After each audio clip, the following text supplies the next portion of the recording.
At one point or another in our lives, it's probably fair to believe that many of us, if not most of us, or every one of us, have felt a strong wish or desire to forget painful memories, embarrassing events, things that hurt us.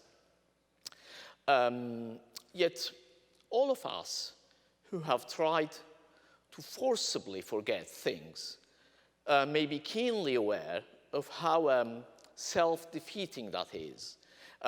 It's an exercise that becomes a trap, because the harder you try to fight these memories that hurt you, or these painful memories, the deeper you dig yourself into them. And so, in other words, how to forget is a mechanism for pain suppression that seldom works, because the memories you're trying to fight become a ghostly presence that pervades everything around you, and that may haunt you for a lifetime and even across generations, as is the case with the hidden Armenians or secret Armenians.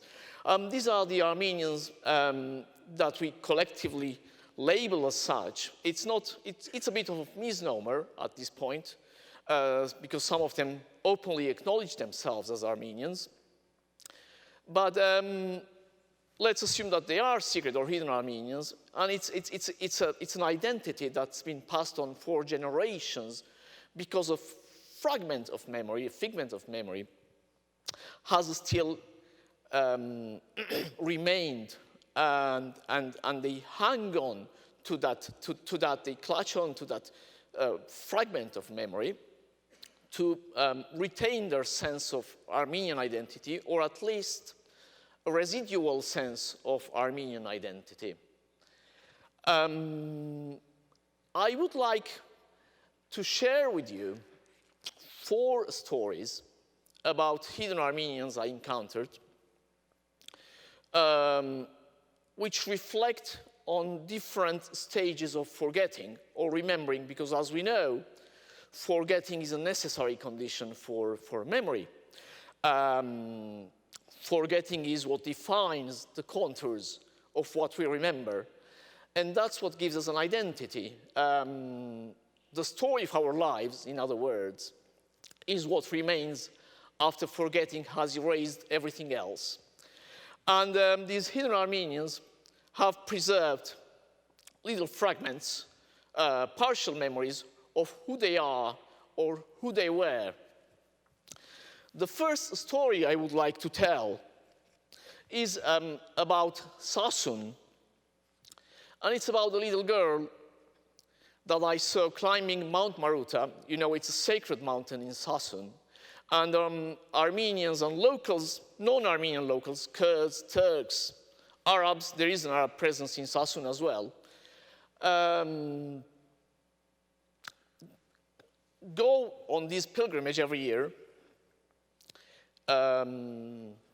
climbing to the top of the mountain where there are the ruins of an Armenian sanctuary. I was going there in 2011, and there was this group, a family, that I assumed to be non-Armenian, and by their looks I judged them to be Muslim.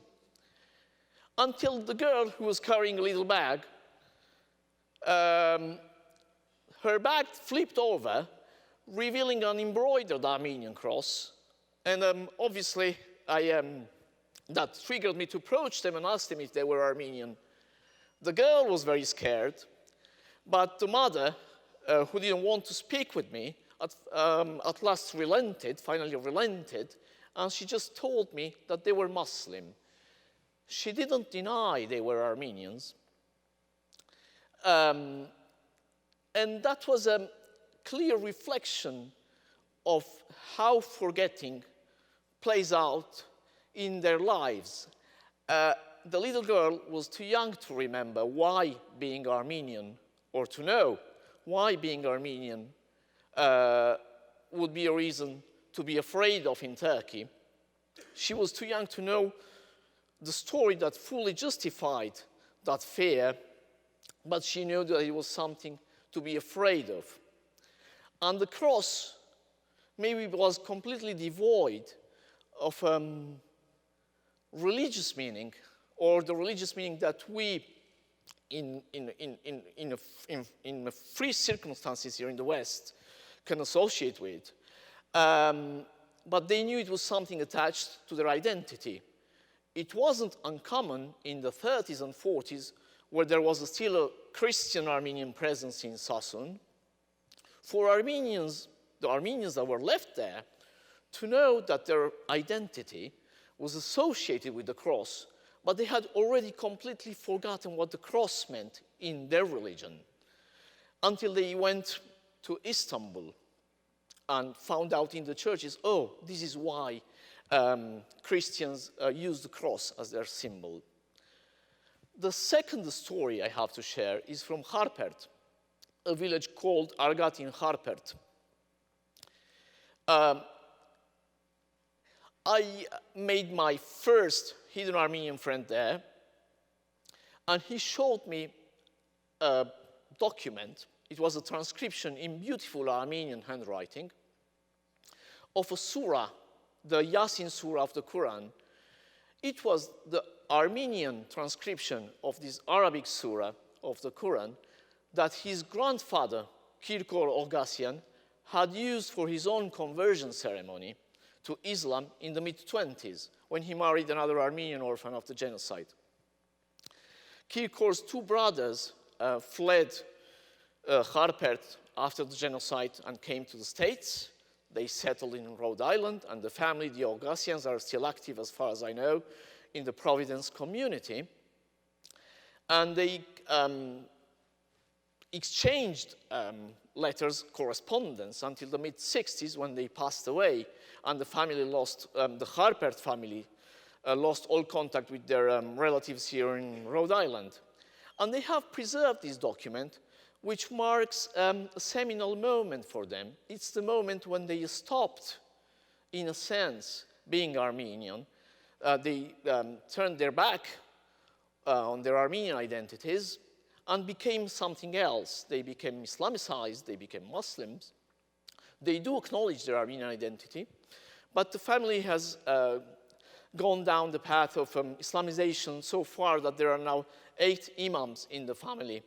So they have acquired a different sense of Armenian identity to that we have in the diaspora. My other 2 stories are also from Sasun. The one is about Vanek, is someone I call Vanek in my book. He was probably the last Sasunci who had learned by oral tradition the epic of Sasunci Tavit. He could recite verses from Sasunci Tavit in the vernacular Armenian, which he did for me a few months before passing away at his apartment in Samatya, a neighborhood of Istanbul. He had learned the verses from his grandmother in a concentration camp in Kütahya. A little fact that we don't know here in the diaspora is that Sasunci Armenians were deported in 1938 after a so-called rebellion in Sasun. And the reason why his grandmother taught him these verses is that his family is one of 5 Sasun families that claim descent from Sasunci Tavit. We all know that he was a mythical figure. His historical existence, that he existed in real life, has never been demonstrated. But these families have turned the myth into a real person. When we went to his apartment to interview him, the Sasunci friend who was accompanying me asked Vanek's daughter how she felt about being a descendant of Sasunci Tavit. And she responded, oh, well, you know, our family is so big that I don't know all my uncles. And, well, we explained to her that he wasn't quite her uncle, but she wasn't interested in any of it. She left us to interview her father, and sitting across the room, watching TV, she was 1,000 years away from the Sassoon that his father was reciting. So it was a clear instance of forgetting within a generation playing out before my eyes. The fourth story, and I regret the photo is not here, it's a historic photo that a Lebanese Armenian photographer that many of you, if you are Lebanese Armenian, may have heard about. Shiraz, he passed away here in LA 4 years ago, I believe, or 3 years ago. He undertook a pioneering journey to Western Armenia in 1973. That was a big risk at the time, going to these territories. And he visited one of the last entirely Armenian villages in Sassoon, probably Pashut. Sassoon was so isolated, as I said before, that there were Sassoonsis until the mid-50s who had never heard of a city called Istanbul, until returning conscripts told them there is this huge city in Turkey where Armenians have churches and schools. And Pashut was a village isolated as well. The village chief expressed his concern about their future and asked Shiraz to get them help from outside, from Armenia. They had a very hazy notion of Armenia, as you'll see in the example I'll give. He told him, when you go back to your country, tell the Armenian king that there are still Armenians left in Sassoon. This is happening in 1973. As you know, the last Armenian king had been deposed 598 years before Levon V of Cilicia. They had forgotten their history.